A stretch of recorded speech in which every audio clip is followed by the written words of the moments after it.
Hello students. तो पिछले कुछ वीडियो में हम लोग प्रीवियस ईयर क्वेश्चन जेई के देख रहे थे। अब आज से हम लोग नया सीरीज स्टार्ट करने जा रहे हैं। प्रीवियस ईयर क्वेश्चन के वीडियो आएंगे लेकिन थोड़े कम आएंगे।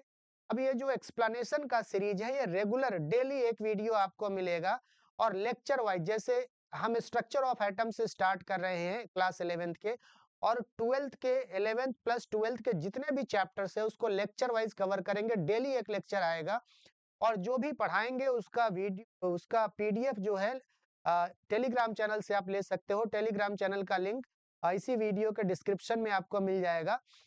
और साथ ही साथ पूरे वीक में जो हमारे लेक्चर आएंगे उससे रिलेटेड 20 क्वेश्चन का एक मॉक आपको टेलीग्राम चैनल पे मिल जाएगा। तो जो लोग रेगुलर आप देखोगे वीडियो, वहां से आप पेपर प्रैक्टिस करके अपनी तैयारी को बहुत बेहतर बना सकते हो। तो आइए स्टार्ट करते हैं स्ट्रक्चर ऑफ एटम। और स्ट्रक्चर ऑफ एटम में लेक्चर वन में सबसे पहले जो चैप्टर का नाम है structure of atom. Structure of atom की अगर बात करें तो उसमें सबसे पहला Dalton atomic theory. John Dalton 1808 में इन्होंने कुछ पोस्टुलेट्स कहे।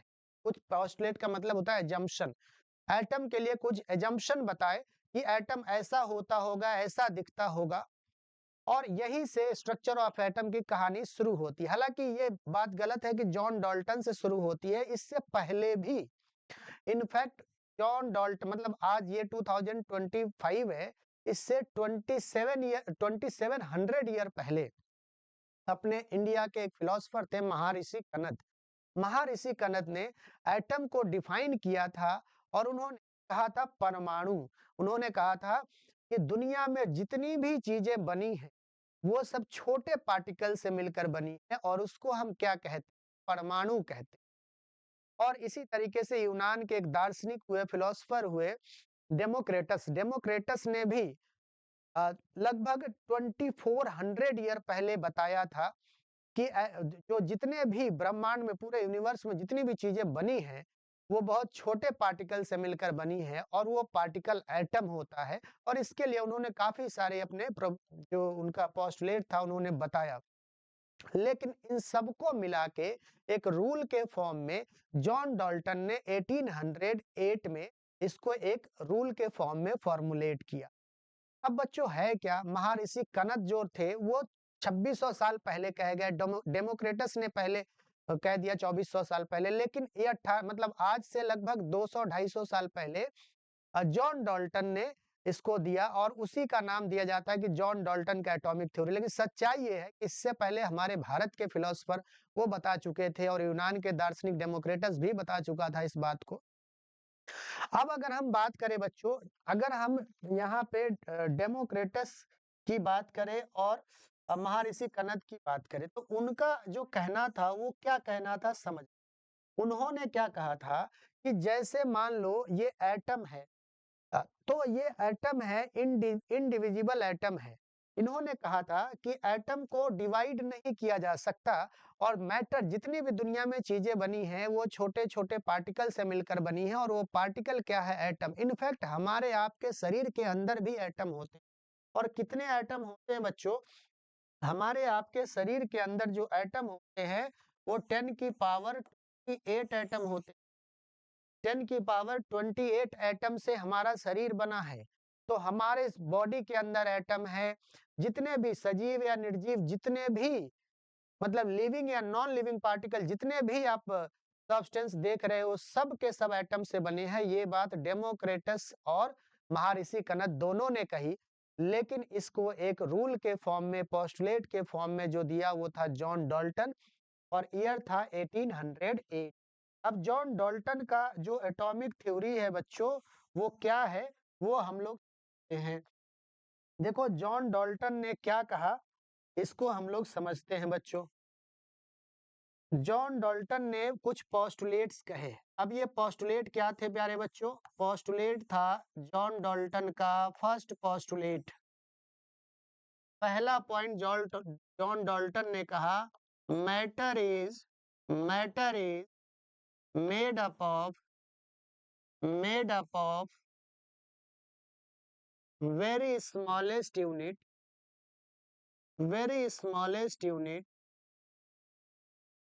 Smallest unit called atom.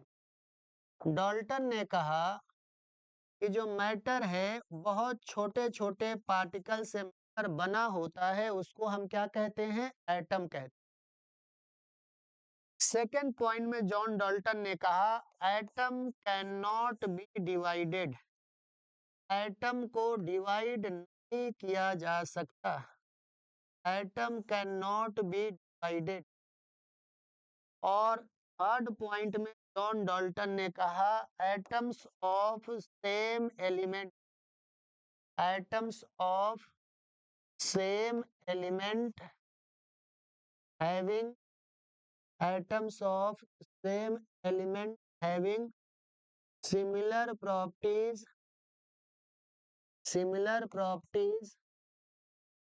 that is mass,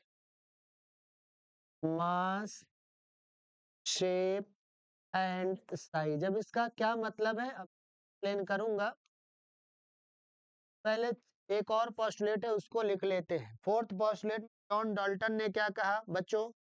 atoms of different element, atoms of different element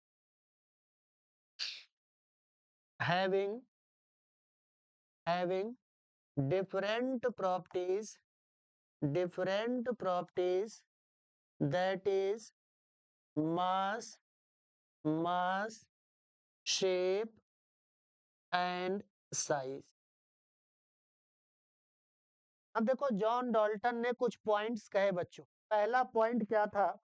first point क्या था बच्चों कि मैटर बहुत छोटे छोटे पार्टिकल से मिलकर बना होता है और इन पार्टिकल को हम क्या कहते हैं? एटम। कोई भी मैटर है बहुत छोटे छोटे पार्टिकल से मिलकर बना होता है, उसको क्या कहते हैं? Atom. Matter is made up of very smallest particle called atom. Second point क्या है बच्चों? Atom can not be divided. Atom को डिवाइड नहीं किया जा सकता। और थर्ड पॉइंट क्या है? Atoms of same element having similar properties that is mass, shape and size. मतलब अगर हम बात करें बच्चों, अगर हम बात करें कि एटम्स ऑफ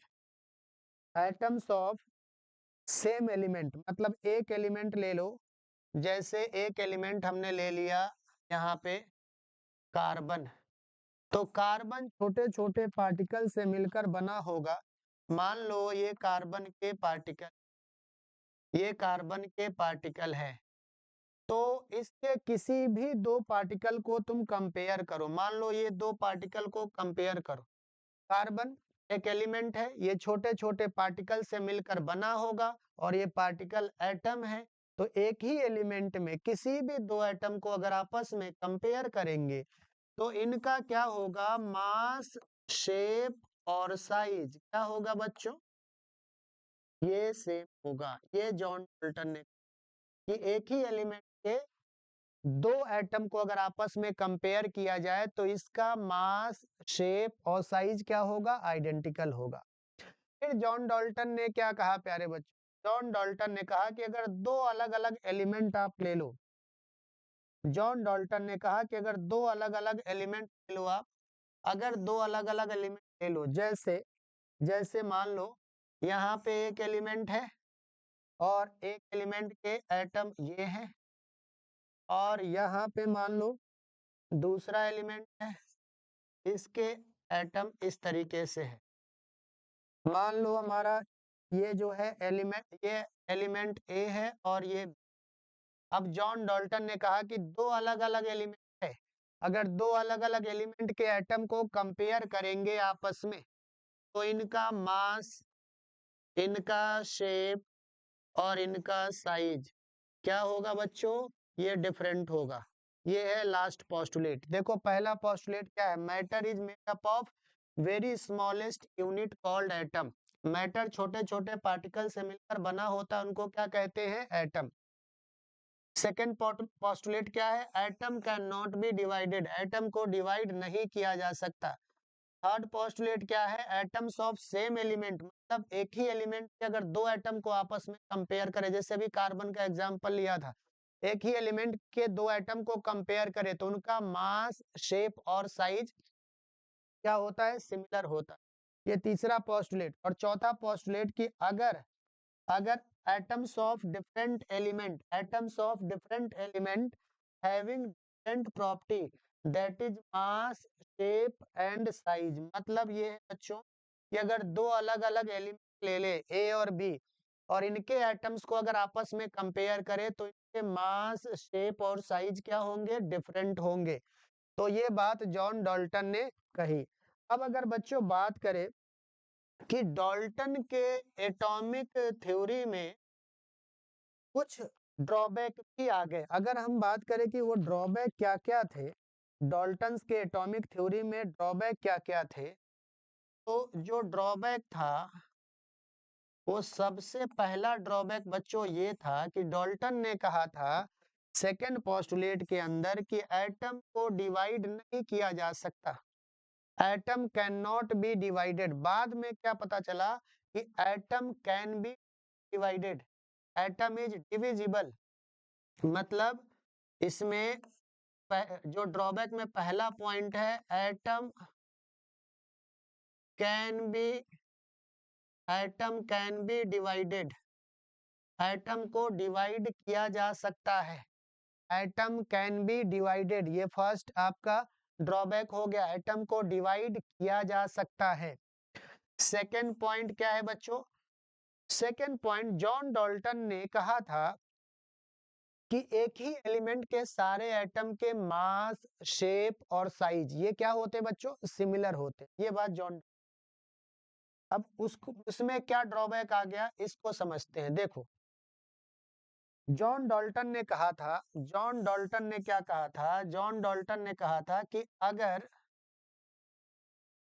एक एलिमेंट आप ले, जैसे मान लो अगर यहाँ पे आपने एक एलिमेंट ले लिया जैसे आयरन ले, तो डाल्टन ने कहा था कि आयरन के किसी दो एटम को अगर आपस में कंपेयर करो तो इनके मास, इनके शेप और इनके साइज ये से, ये कहा था अपने तीसरे पोस्टुलेट। अब ये बात तो बिल्कुल सही था, लेकिन एक केस में गलत हो गया। वो केस कौन सा था बच्चों, आइसोटोप। आइसोटोप की अगर बात करें तो आइसोटोप का डेफिनेशन क्या है, आइसोटोप का डेफिनेशन है same the species with same atomic number but different mass number, same atomic number but different mass number, atomic number same हो बट मास नंबर क्या हो, एटॉमिक नंबर सेम हो but mass number different हो, same atomic number but different mass number. जैसे अगर हम बात करें बच्चों आइसोटोप कौन कौन से एलिमेंट में एग्जिस्ट करते हैं, कार्बन में, हाइड्रोजन में, क्लोरीन में, नाइट्रोजन में, बहुत सारे एलिमेंट है जिनके आइसोटोप एग्जिस्ट करते हैं। तो एक एग्जांपल ले लेते हैं कार्बन का। जैसे अगर हम कार्बन का एग्जांपल ले बच्चों, कार्बन के आइसोटोप हैं 6C12, 6C13 और 6C14।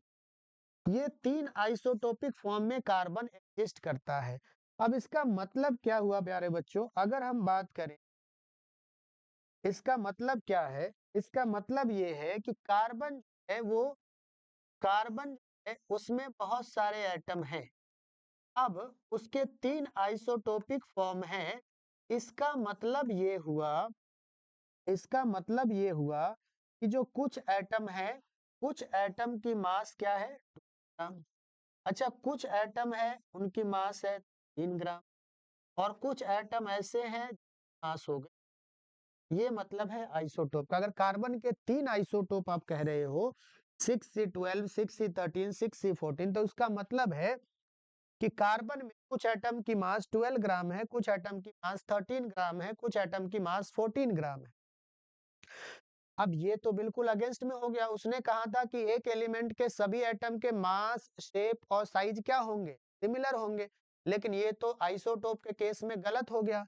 तो अगला ड्रॉबैक क्या हो गया बच्चों, देखो पहला ड्रॉबैक तुम्हारा क्या था कि एटम कैन बी डिवाइडेड। दूसरा ड्रॉबैक क्या हो गया बच्चों, दूसरा ड्रॉबैक हो गया he could not explain a case of isotope, he could not explain case of isotope। ये दूसरा ड्रॉबैक हो गया। तीसरा ड्रॉबैक क्या है बच्चों? he could not explain case of isobar. इस लॉ में आइसोबार के लिए भी एक्सप्लेनेशन था, एक्सप्लेन केस ऑफ आइसोबार। अब ये आइसोबार को कैसे एक्सप्लेन नहीं कर पाए, इसको भी समझते हैं। देखो बच्चों, अगर हम बात करें आइसोबार की, तो आइसोबार देखो क्या होता है। अगर हम आइसोबार की बात करें तो आइसोबार क्या होता है? आइसोटोप में था same atomic number but different mass number. Isobar में क्या होगा?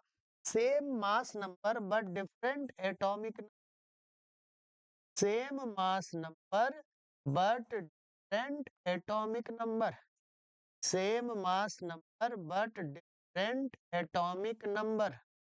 मास नंबर तो सेम हो लेकिन एटॉमिक नंबर क्या हो बच्चों? डिफरेंट हो। Same mass number but different atomic number, ऐसे स्पीशीज को बोलते हैं आइसोबार। जैसे अगर हम बात करें एग्जाम्पल के लिए बच्चों, आर्गन है, आर्गन का एटॉमिक नंबर 18 और मास नंबर 40, और कैल्शियम का एटॉमिक नंबर 20 है और मास नंबर 40 है।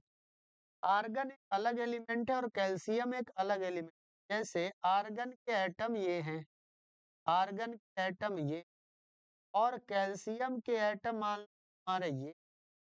अब यहाँ पे क्या हुआ बच्चों? दोनों के मास नंबर बराबर हो गए। तब दो डिफरेंट एलिमेंट के एटम आपस में मास वाइज सेम हो, जबकि जॉन डाल्टन ने अपने आखिरी फोर्थ पोस्टुलेट में कहा था कि दो अलग अलग एलिमेंट के एटम्स मास वाइज, शेप वाइज और साइज वाइज क्या होंगे?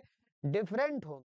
और लेकिन आइसोबार के केस में क्या हुआ? आप देख सकते हो कि यहाँ आर्गन का एक एटम और कैल्शियम का एक एटम मास वाइज सेम हो गया, तो इस केस में भी गलत हो गया। तो तीन ड्रॉबैक आ गए। पहला, एटम को डिवाइड किया जा सकता है, जबकि डाल्टन ने कहा था कि एटम को डिवाइड नहीं किया जा सकता। बाद में हमें पता चला एटम को डिवाइड किया जा सकता है। तो पहला ड्रॉबैक हो गया, atom can be divided. Second, उनका जो सेकंड पोस्टुलेट, थर्ड पोस्टुलेट था कि एक ही एलिमेंट के सारे एटम आपस में मास वाइज, शेप वाइज और साइज वाइज क्या होंगे? आइडेंटिकल या आइसोटोप के केस में गलत हो गया। और चौथा पोस्टुलेट जो उन्होंने कहा था कि दो अलग अलग एलिमेंट के एटम्स मास वाइज, शेप वाइज और साइज वाइज डिफरेंट होंगे, ये आइसोबार के केस में गलत हो गया। तो सेकंड ड्रॉबैक है, he could not explain case of isotope, and third drawback है, he could not explain case of isobar. तो ये ड्रॉबैक है डाल्टन्स एटॉमिक थ्योरी के। अब क्या हुआ बच्चों कि ये बात पता चली कि एटम को डिवाइड किया जा सकता है, तो ये साइंटिस्ट लोगों ने सोचना शुरू किया कि भाई कौन कौन से पार्टिकल है जिसमें एटम को डिवाइड किया जा सकता है। तो इसके लिए जो साइंटिस्ट सबसे आगे आए वो थे जे थॉमसन। और जे थॉमसन ने एक एक्सपेरिमेंट किया जिसको बोलते हैं हम लोग कैथोड रे। और इस एक्सपेरिमेंट से उन्होंने एक पार्टिकल जो एटम के अंदर रहता है, इलेक्ट्रॉन की डिस्कवरी की। तो आइए देखते हैं कि जॉन डाल्टन ने किस तरीके से इलेक्ट्रॉन की डिस्कवरी की। अब अगर हम बात करें बच्चों, अच्छा इस पे एक JEE Main Dalton's atomic theory पे एक सवाल पूछा गया है, या अच्छा इसी साल 2024 का सवाल है। क्या सवाल है ये देख लेते हैं बच्चों। कैथोड रे एक्सपेरिमेंट पढ़ने से पहले क्वेश्चन है, choose the incorrect statement about Dalton's atomic theory. इसमें बताना है कि कौन सा स्टेटमेंट डाल्टन्स एटॉमिक थ्योरी के अकॉर्डिंग इनकरेक्ट है। पहला स्टेटमेंट कह रहा है, compound are form from when atoms of different element combine in any ratio.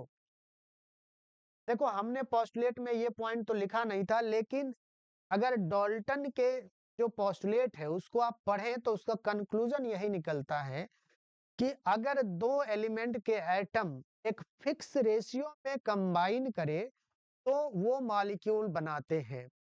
तो ये जो पहला पोस्टुलेट लिखा है यही गलत है।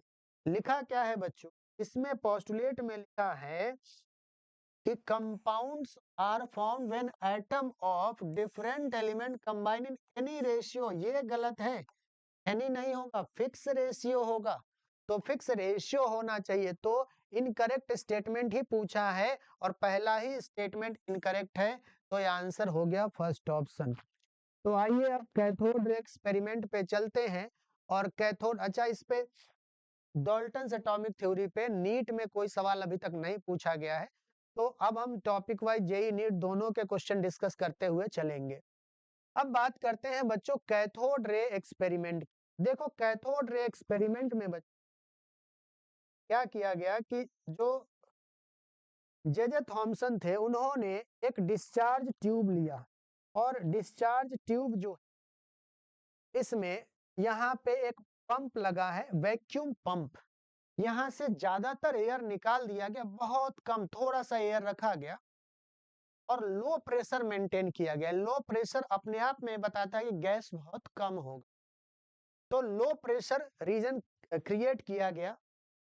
और यहाँ पे वोल्टेज, हाई वोल्टेज बैटरी या जनरेटर लगाया गया। ये वोल्टेज लगभग मतलब 10,000 वोल्ट के नीचे था, बिलो बिलो 10,000।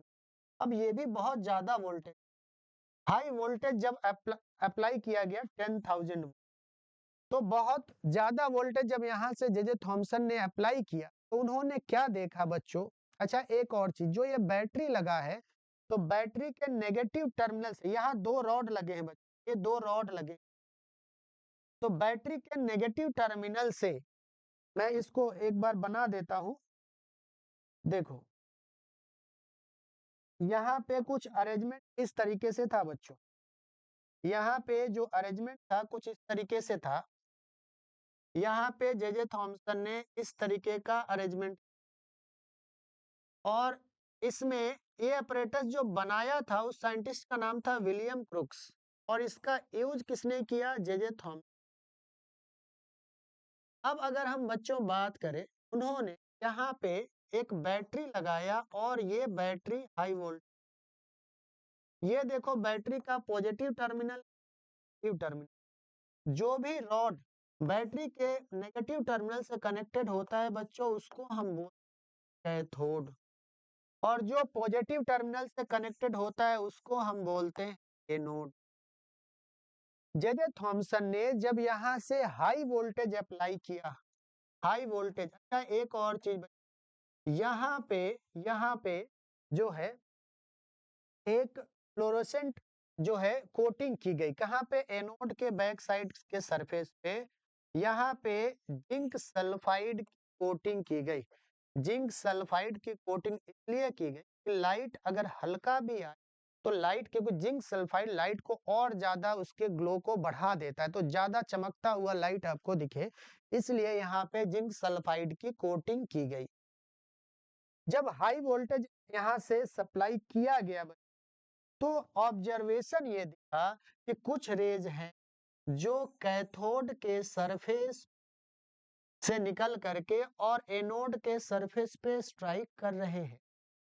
अच्छा, यहाँ पे क्या था बच्चों, यहाँ पे वैक्यूम पंप भी लगाया गया था, जो अभी बताया था आपको।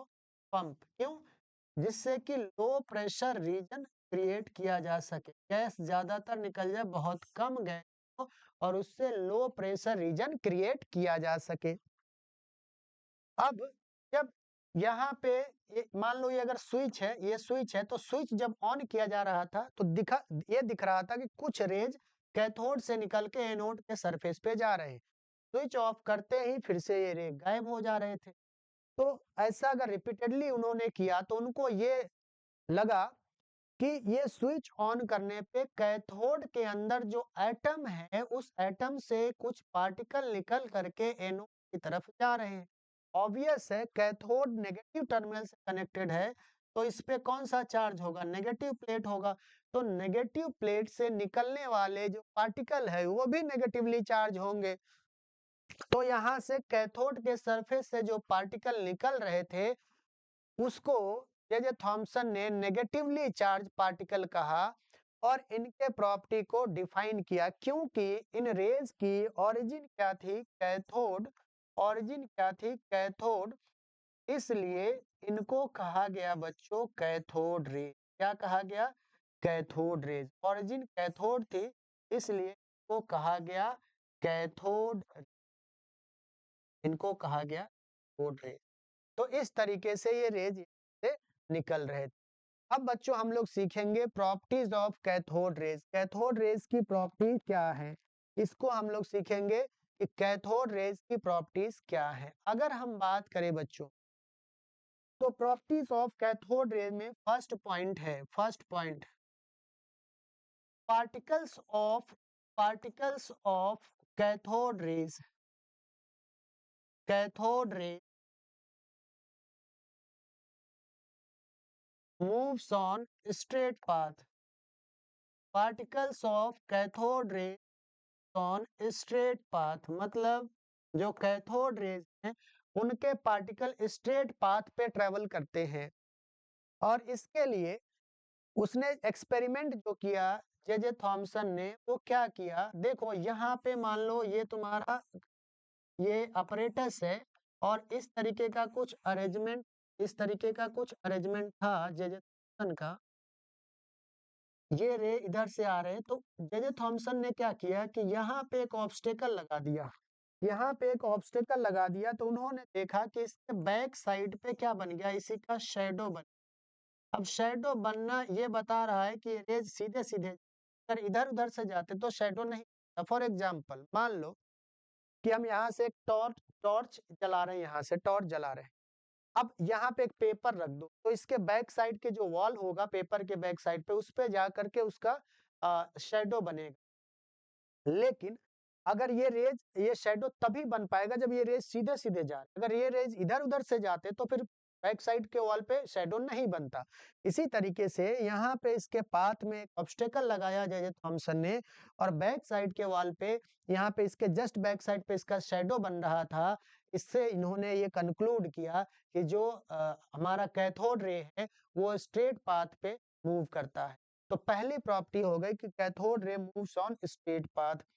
अब बच्चों अगर हम सेकंड प्रॉपर्टी की बात करें, सेकंड पॉइंट क्या है, सेकंड पॉइंट जे थॉमसन ने क्या कहा, जे थॉमसन ने कहा कि it can produce mechanical work. J Thomson ने कहा कि जो पार्टिकल्स है कैथोड के, उनके अंदर कुछ एनर्जी होती है और ये मैकेनिकल वर्क प्रोड्यूस कर सकते हैं। It can produce mechanical work, ऐसा इन्होंने कैसे कहा, क्यों कहा, इसको समझ।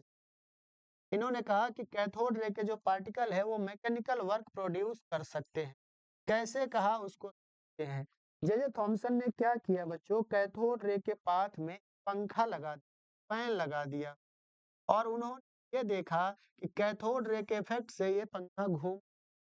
अब अगर ये पंखा को घुमा सकता है, मोटर को घुमा सकता है, और भी कोई मैकेनिकल वर्क कर सकता है, यहाँ से उन्होंने कंक्लूड किया कि कैथोड रे के पार्टिकल जो है वो मैकेनिकल वर्क परफॉर्म कर सकते हैं। तो सेकंड हमारा जो प्रॉपर्टी आ गया, it can produce mechanical work. अब थर्ड पॉइंट की बात करते हैं। थर्ड पॉइंट में जे थॉमसन ने क्या कहा, इन्होंने कहा particles of cathode ray are negatively charge.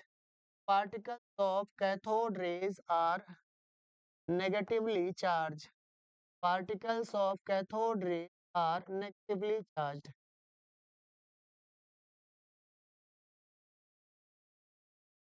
Properties of cathode ray में जो थर्ड प्रॉपर्टी है वो क्या है, particles of cathode rays are negatively charged. अब इसको कैसे प्रूव किया जे थॉमसन ने, उसको समझते हैं। देखो ये कुछ इस तरीके का अपरेटस था, इस तरीके का अपरेटस जे थॉमसन ने लिया था। यहाँ पे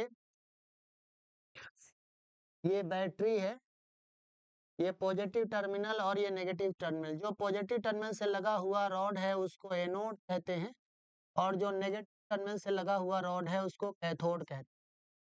अब जे थॉमसन ने जब यहाँ से हाई वोल्टेज अप्लाई किया तो कैथोड के सरफेस पे कुछ रेज निकल के नोड के सरफेस जाके स्ट्राइक कर रहे थे, वहां लाइट का स्पॉट बनना। ये प्रोसेस लोगों ने समझा। अब इस पे चार्ज पता करने के लिए जे थॉमसन ने क्या किया कि इस ट्यूब के बाहर इलेक्ट्रिक फील्ड अप्लाई कर दिया। इलेक्ट्रिक फील्ड क्या होता है कि दो ऑपोजिट चार्ज के बीच में फील्ड क्रिएट होता है, उसी को इलेक्ट्रिक फील्ड कहते हैं। जैसे मैं एक प्लेट हूं, मान लो पॉजिटिव प्लेट, और मेरे सामने जो बच्चा बैठ के पढ़ रहा है वो क्या हो गया, नेगेटिव प्लेट। अब हम दोनों के बीच में एक बॉन्डिंग है, एक इंटरेक्शन है, इसी को बीच का जो दूरी है उसी में जो फील्ड क्रिएट हो रहा है, उसी फील्ड को हम क्या बोलते हैं, इलेक्ट्रिक फील्ड। अगर दो चार्ज प्लेट किसी दूरी पे सेपरेटेड है, यहाँ पे समझो, यहाँ पे जे थॉमसन ने इस ट्यूब के बाहर इलेक्ट्रिक फील्ड अप्लाई कर दिया। मान लो ये हमारा नेगेटिव प्लेट है और ये पॉजिटिव प्लेट, और जैसे ही फील्ड अप्लाई किया जे थॉमसन ने, उसने क्या देखा, जो रेज पहले सीधे एनोड के सरफेस पे जा रहे थे, वो सभी रेज कहाँ पे बेंड हो गए, positive plate of electric field पे। और पॉजिटिव प्लेट पे बेंड होने से क्या पता चला, पॉजिटिव प्लेट पे बेंड होने से ये पता चला कि जिन पार्टिकल से ये कैथोड रेज बने हैं, वो पार्टिकल कैसे चार्ज है, चार्ज होंगे। और यहाँ से जे थॉमसन ने कंक्लूड किया कि कैथोड रे के जो पार्टिकल हैं वो नेगेटिवली चार्ज है। तो तीसरा पॉइंट हो गया, particles of cathode rays are negatively charge. Fourth point क्या है बच्चों, फोर्थ पॉइंट क्या है कि यहाँ से, फोर्थ पॉइंट ये है कि यहाँ से एक और कंक्लूजन ये निकला कि इनके अंदर काइनेटिक एनर्जी होता है। जैसे आपने पढ़ा कि it can produce mechanical work, तो विदाउट काइनेटिक एनर्जी तो मैकेनिकल वर्क नहीं हो सकता। इनके अंदर एनर्जी है जो मैकेनिकल वर्क प्रोड्यूस कर रहा है। एक और चीज कि ये जो है थर्मल हीटिंग प्रोड्यूस कर, इट प्रोड्यूस हीटिंग इफेक्ट।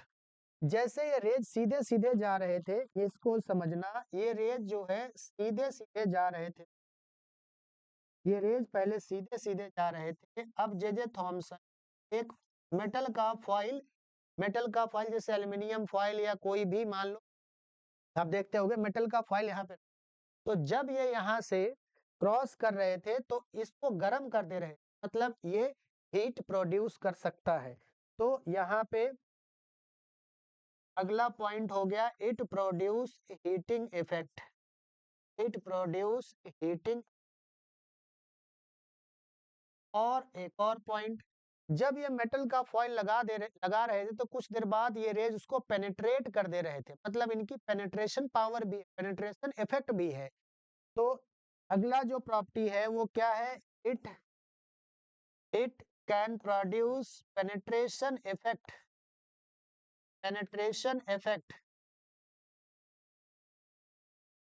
तो ये कुछ पॉइंट है जो जे थॉमसन ने कैथोड रे के लिए बताए। अब कंक्लूजन क्या है बच्चों, इस एक्सपेरिमेंट का कंक्लूजन क्या निकला, कंक्लूजन क्या निकला, पहला कंक्लूजन की डिस्कवरी हो गई किसकी, इलेक्ट्रॉन की। हमें पता चला कि एटम के अंदर एक फंडामेंटल पार्टिकल रहता है जिसको हम इलेक्ट्रॉन कहते हैं। मतलब जो कैथोड रे के पार्टिकल थे, जे थॉमसन ने उसी का नाम क्या रख दिया, इलेक्ट्रॉन। दूसरा जो प्रॉपर्टी उन्होंने बताया वो charge by mass ratio, charge by mass ratio बताया किसका, इलेक्ट्रॉन का, जिसको हम लोग E/m रेशियो कहते हैं। और ये कितना बताया बच्चों, 1.58 पावर 11 कूलम पर के, ये जे थॉमसन ने बताया।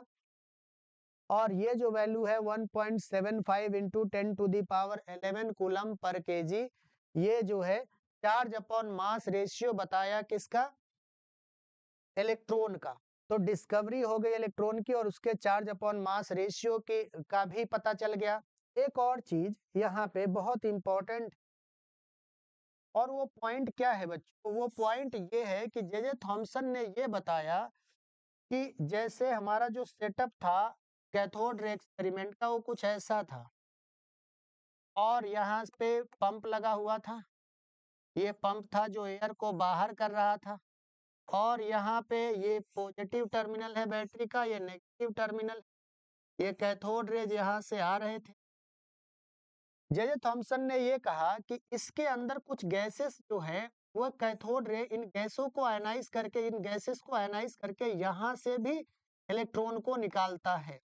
और इन्होंने कहा इस चाहे कोई भी गैस भर दो, बहुत इंपॉर्टेंट पॉइंट, जय ने एक बार सवाल पूछा इस पे, इस कंटेनर में कोई भी गैस भर दो, उसका E/m हमेशा फिक्स रहने वाला है। Mass by charge by mass ratio सभी गैस के लिए से। इससे कंक्लूजन क्या निकला? कंक्लूजन ये कि सभी गैस में पार्टिकल होगा, और वो पार्टिकल कौन सा है? इलेक्ट्रॉन। तो इस तरीके से इलेक्ट्रॉन की डिस्कवरी हो गई। क्लास में जो टॉपिक हमने पढ़ा थॉमसन एटॉमिक मॉडल और कैथोड रे एक्सपेरिमेंट, इससे रिलेटेड जेईई और नीट में क्या सवाल पूछे गए हैं? देखो रिसेंटली तो कोई सवाल नहीं पूछे गए हैं, लेकिन इस सीरीज में जो भी सवाल पिछले 25 साल में अभी तक पूछे गए हैं वो सभी को हम लोग डिस्कस करेंगे। 25-30 साल में जितना भी आप ले लो, 90 से लेकर के 2025 तक। तो जिन टॉपिक से जो भी सवाल आज तक पूछे गए हैं उनको डिस्कस करते हुए चलेंगे। तो AIPMT 1995 का क्वेश्चन है और इसमें पूछा है which of the following is never true for cathode rays. अब अगर हम बात करें तो इसमें से कौन ऐसा स्टेटमेंट है जो कैथोड रे के लिए सही नहीं है? दे पजेस काइनेटिक एनर्जी, बिल्कुल होता है। दे आर इलेक्ट्रोमैग्नेटिक वेव, देखो इलेक्ट्रोमैग्नेटिक वेव नहीं होता। क्यों नहीं होता इसको हम बताएंगे, उससे पहले आगे का ऑप्शन चेक कर लेते हैं।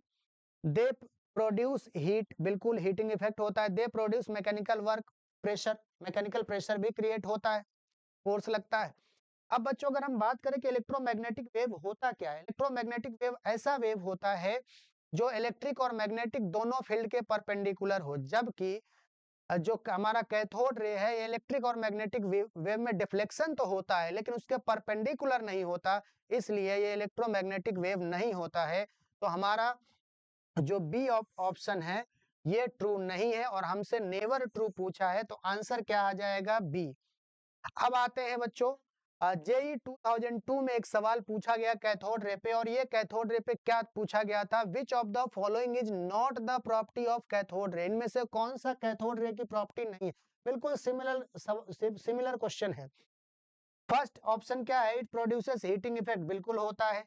It does not deflect in electric field, electric field में तो डिफ्लेक्ट होता है, इलेक्ट्रिक फील्ड में तो डिफ्लेक्शन शो करता है।